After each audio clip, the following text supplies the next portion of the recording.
One of the worst things you can experience in a relationship is realizing that the person you're with, the one you trust, the one you open up to, the one you've chosen, secretly hates you.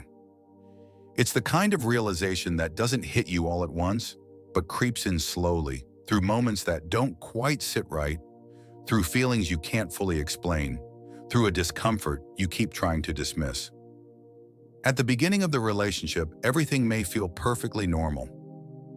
You convince yourself that the small, awkward moments are just part of getting to know someone.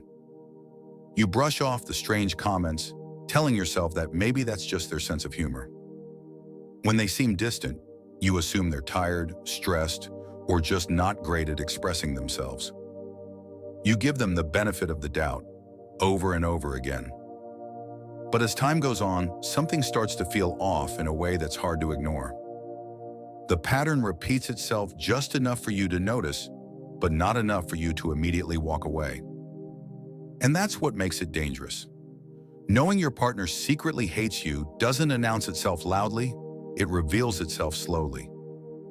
It shows up in small moments that you try to rationalize away.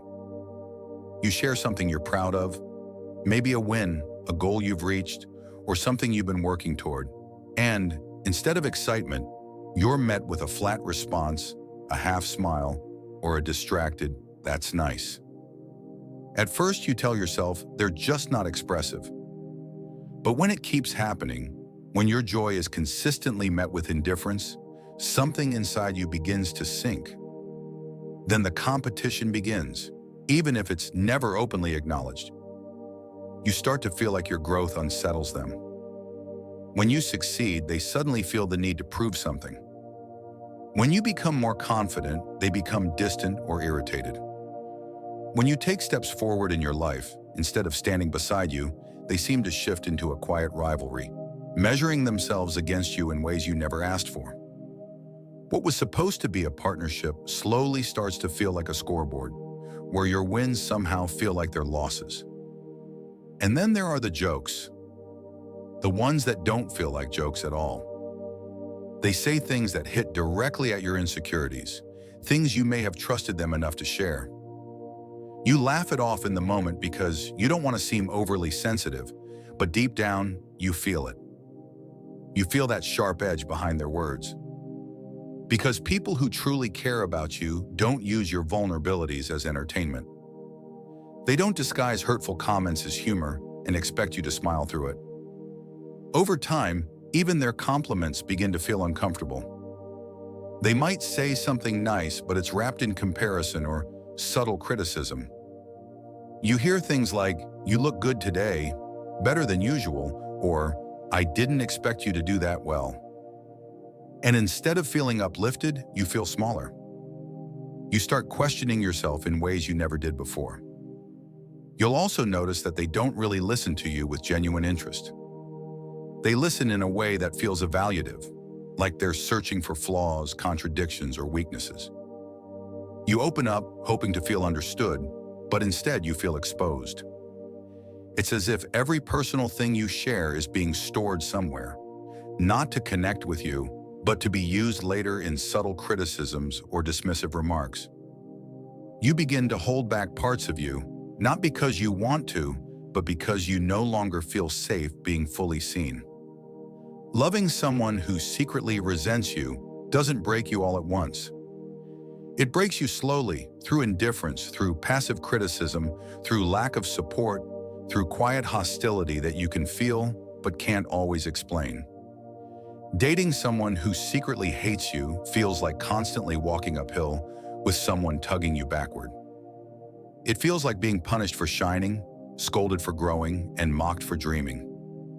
It feels like giving your best to someone who keeps their heart locked away, not because they are afraid, but because they simply don't want to meet you in the same emotional space. If you are in a relationship like this, I want to remind you this: you do not have to stay. You do not have to shrink yourself to make someone else comfortable. You do not have to laugh off disrespect just to keep the peace. You do not have to keep proving your worth to someone who feels threatened by it. Because love is not supposed to feel like this. It is not supposed to make you question your value, dim your light, or carry emotional weight that was never yours to begin with. Real love supports, it celebrates, it listens, it makes space for you to exist fully without feeling like you are too much or not enough.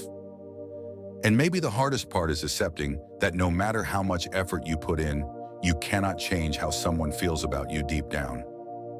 You cannot convince someone to genuinely like you, to respect you, or to celebrate you if they have already chosen not to. That is not something you earn. That is something they either have or they don't. So instead of staying in a place where you feel constantly drained, start asking yourself a different question.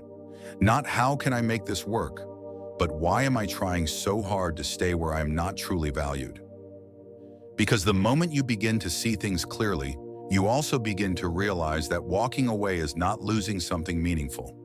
It is releasing yourself from something that was quietly breaking you all along. You have to recognize that you deserve to be with someone who celebrates your wins, protects your vulnerabilities, and stands beside you, not against you. And once you truly accept that, you stop trying to fix what was never yours to fix, and you start walking away from what was slowly breaking you. Have you ever been with someone who secretly resented you? And what was the moment that made you finally see it clearly? Share your experience in the comments because your story might help someone else who's going through the same right now.